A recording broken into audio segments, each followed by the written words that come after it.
Мир вам и милость Всевышнего, друзья! Давайте сегодня приготовим вкусный традиционный плов. Для этого я возьму обычный рис, мясо, мякоть у меня баранина, лук и морковь. Это основные ингредиенты. Рис, конечно, профессионалы говорят, что нужно брать для такого плова дивзера, аланга, лазер, такие сорта. Но я думаю, что у меня не хуже получится с обычного магазинного риса, потому что такие сорта нужно брать на рынке, и не всегда это удобно. Итак, мясо мы нарезали. Теперь нужно в казан налить масло и раскалить его на большом огне. Дальше опустить туда аккуратно мясо и обжаривать его до золотистой корочки.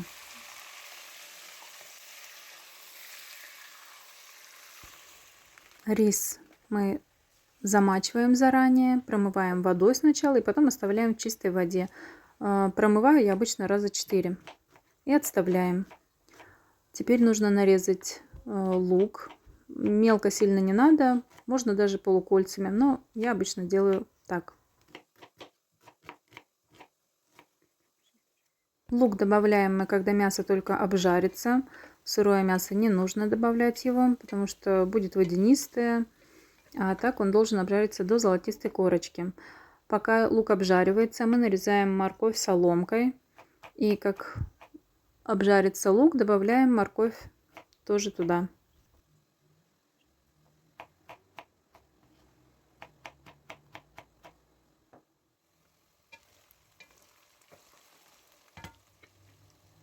Я вам покажу пример туркменского плова, именно как готовить.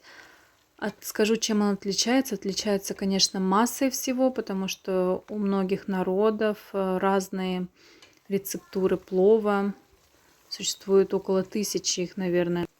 Но основное отличие в туркменском плове – это минимальное количество приправ. Соль, перец и немного зиры. Все, больше мы ничего не добавляем из приправ. Как морковь обжарится, наливаем воду и оставляем на полчаса тушиться. Далее, как выкипит вода, насыпаем рис и заливаем его кипяченой водой, не холодной. Заливаем около сантиметра над уровнем риса, больше не надо. По желанию можно добавить чесночок. Мы оставляем кипеть на большом огне с открытой крышкой, пока с поверхности риса не выкипит вся вода. Далее уменьшаем огонь на минимум, накрываем пергаментной бумагой и крышкой. Через 15 минут поднимаем крышку, рис с боков собираем к середине, как бы делаем горочку. Но после этого также протыкаем, чтобы пар выходил наверх. Через минут 10 повторяем эту же процедуру. Также закрываем крышкой и оставляем еще на 10 минут. И вот наш плов уже готов.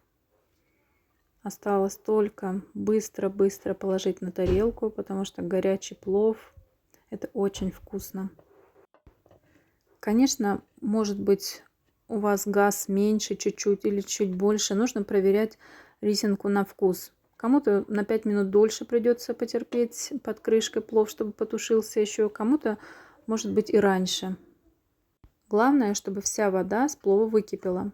И у нас был пропаренный рис. Посмотрите на эту красоту. Мне кажется, плов – это король стола. Посмотрите, рисинка к рисинке получилась. И, конечно же, с овощным салатом это будет просто верх удовольствия. Готовьте с любовью, у вас обязательно все получится.